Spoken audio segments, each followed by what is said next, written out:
Guys,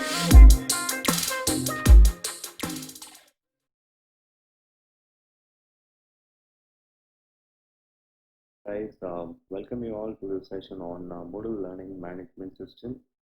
This is Remy from Do and Learn, and today we are going to learn about four major concepts. Number one, we'll be learning how to set grades and scales for a course and activity. Then we will learn how to set rubrics, which are really important for assessment. And then we'll be focusing on creating course outcomes. And finally, we will end up the session by learning something about how to back up your code and import it back to regenerate it. Okay, quickly we will move to the topics. So on my screen, you can see two windows. I've logged into my Moodle account as a teacher. That's the current window what you are seeing now. And I have been into many courses here. As you can see under my courses, we have DPSD, IP, and so on. So on the other hand, I have another screen where I've logged in as a student so that we can just evaluate whatever that is done from the teacher's side. Now moving to the topic. So initially speaking about grades. Grades are nothing else but grades and scales are ways of evaluating, rating a student's performance.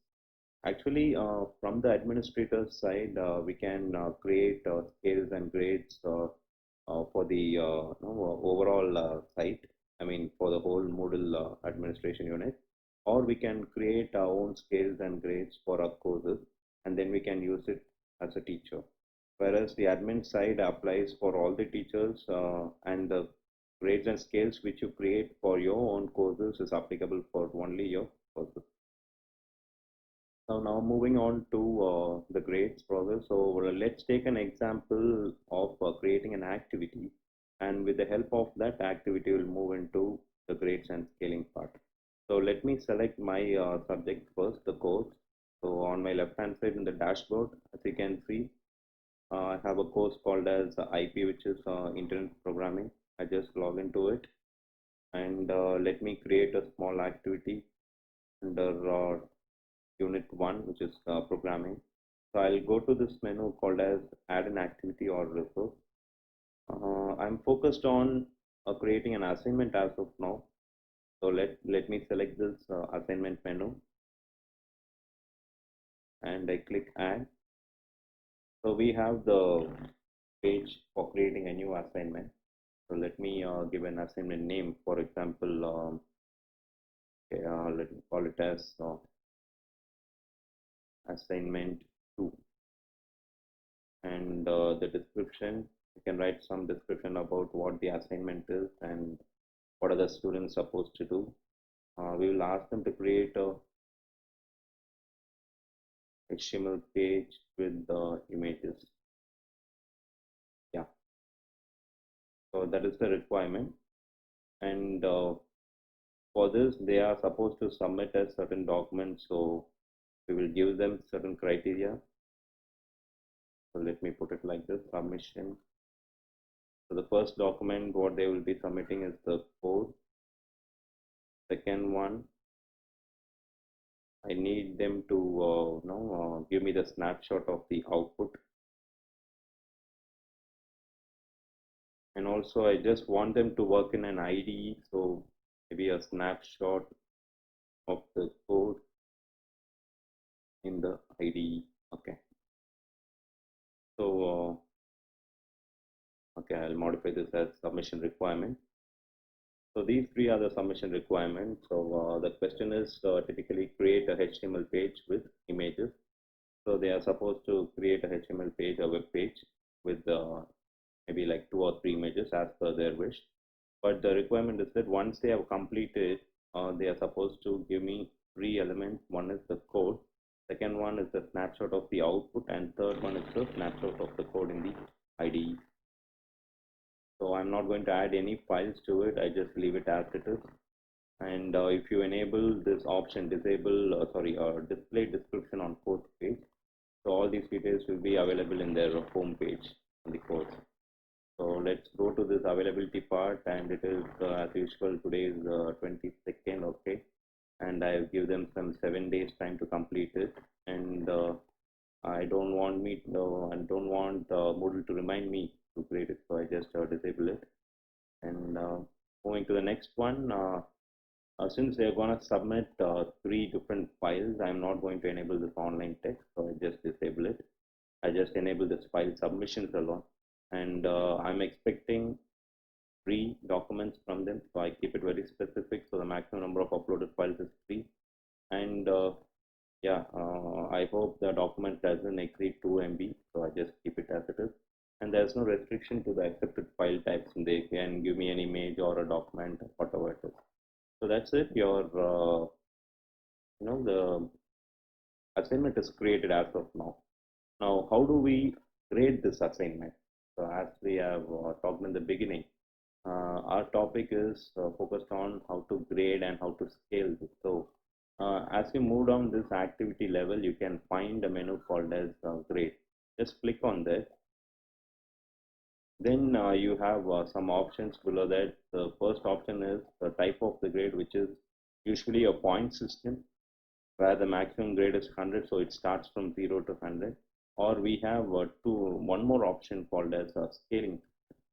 So scaling system are customized grading levels, so which can be created by the user, or by default we have some 2 or 3 scales which is available in Moodle. But it's up to you whether to use the default scaling level, or you can create your own levels. For example, I have created a own level scaling level called as demo scale. So I'm going to use that here. Even if you have not created, no problem. I'll show you how to create new scales here. Okay. Then the grading method is simple grading method, that is as usual. Apart from that, we have two more methods. One is marking guide and rubrics. We'll come back to that rubric later. So as of now, it is a simple grading method. Then grade category is we can create some 2 or 3 grading levels and put them under a common category. So that is not dealt here, so you can leave it. And the grade to passes, like actually you can see the grade in form of letters or numeric values. We can give the pass grade value here.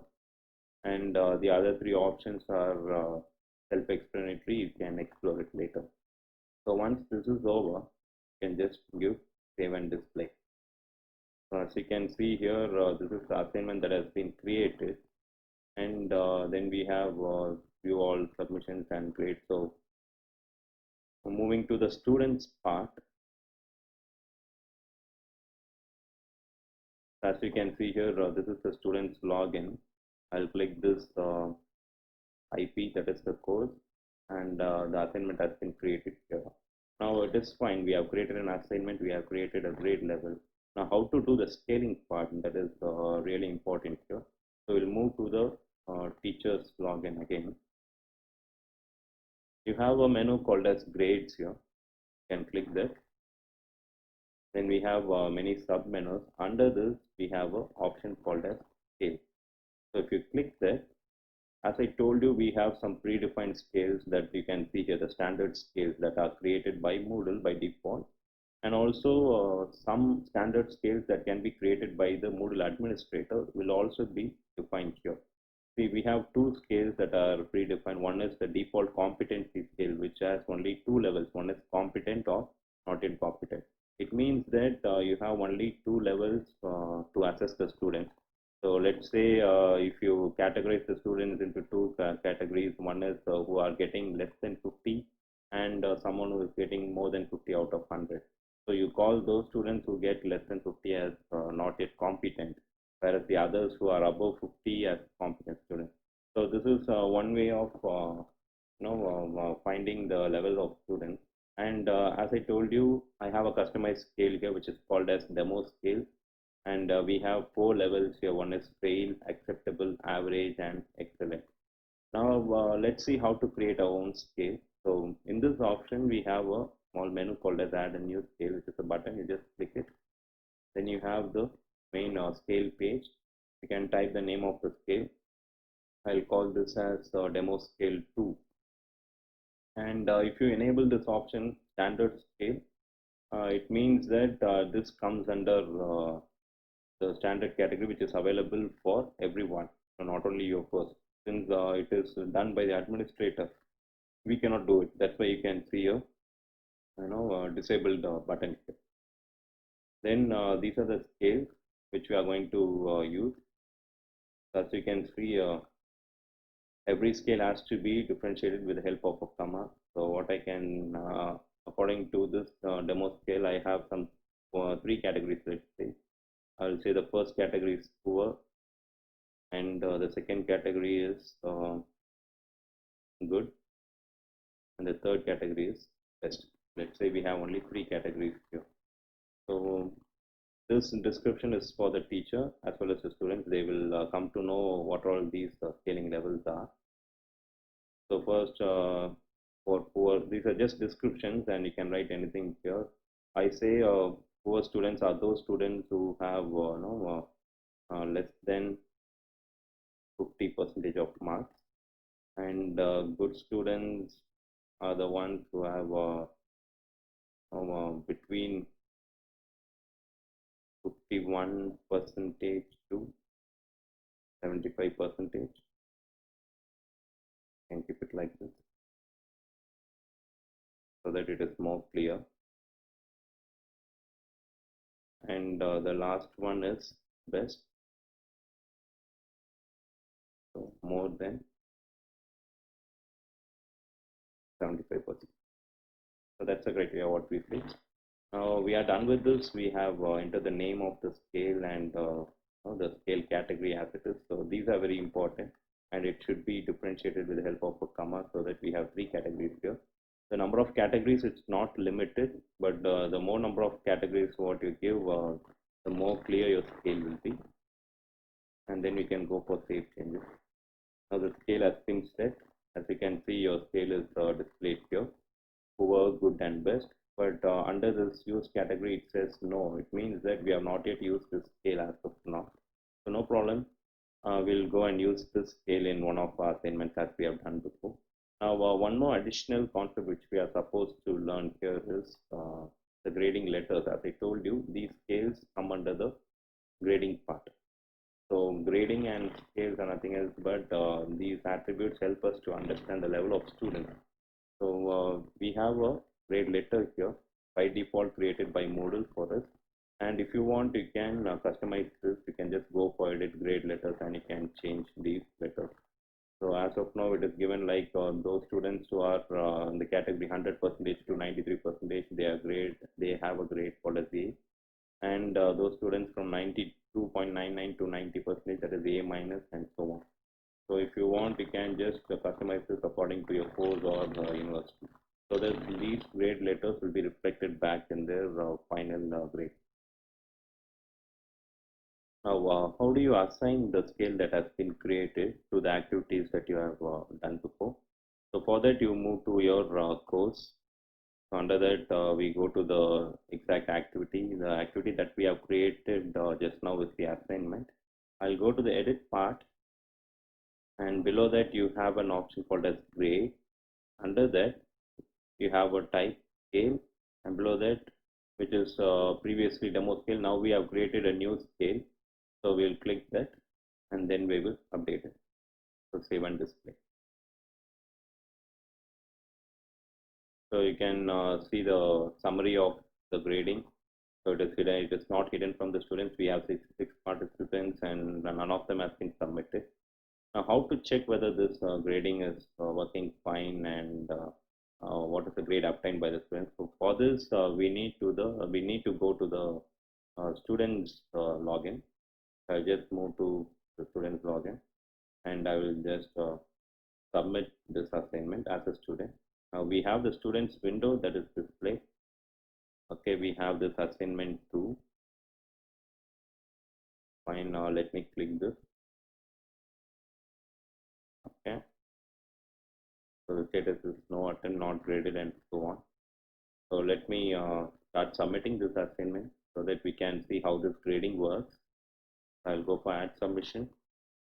Remember, we are in the students login now. So as per the assignment requirement, it requires me to submit the code and snapshot of the output, followed by a snapshot of the code in the IDE. These are just three different files which I am supposed to upload. So I have the upload interface here. I just need to drag and drop certain files. So for example, let me drag and drop three files which are limited to 2 MB size.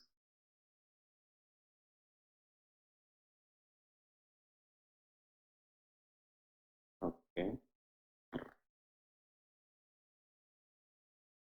So we have dropped in three files, and then we'll go for save changes.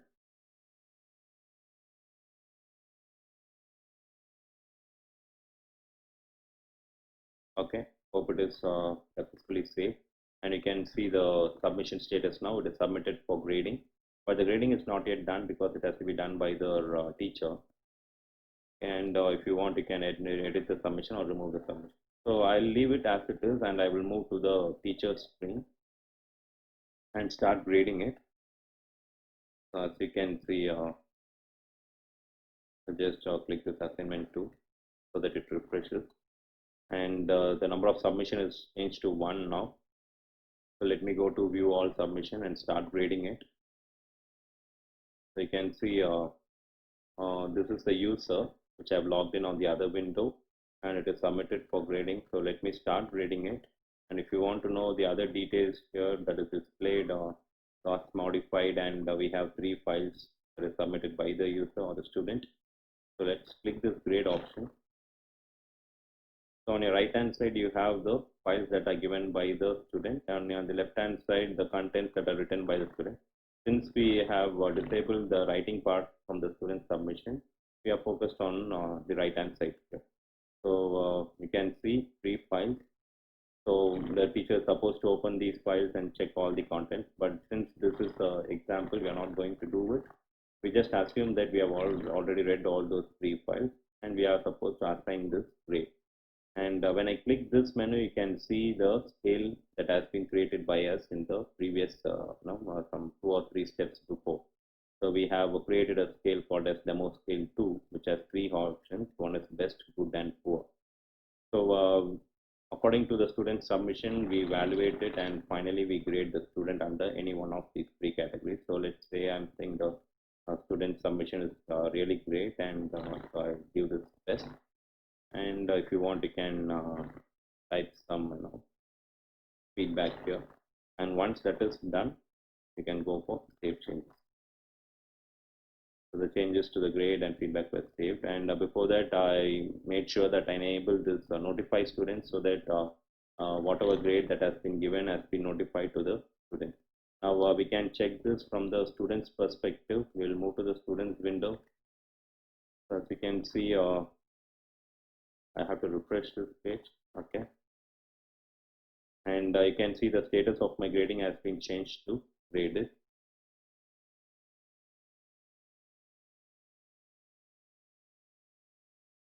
So if you want to check the grade of the student, just go to the grades menu, and here we have different subcategories. So under that, we can just click this grade history, and if you want to select specific students, we can go for it. Since we have only one active student here, I'll just type his name, AWS test. Okay, so this is a student, so I'll just select him. Now I just want to check his grade on assignment 2, so I click assignment 2 here. So we have many graders here. So the teacher is Remigius Praveen, so you select him, or you just leave it as all graders. So it will give you the grades that has been given by all the graders. So you submit it, and as we can see below, so this is the test or assignment that has been submitted recently, and you can see the revised grade as 3. Hope you remember the scale what we have given, that is best. We had poor, good, and best, so we selected the best, so that is the topmost category. So it has been converted into a numeric value here. So that is the grade given by the teacher here. So that's it about the grades. Now we can move to the next topic.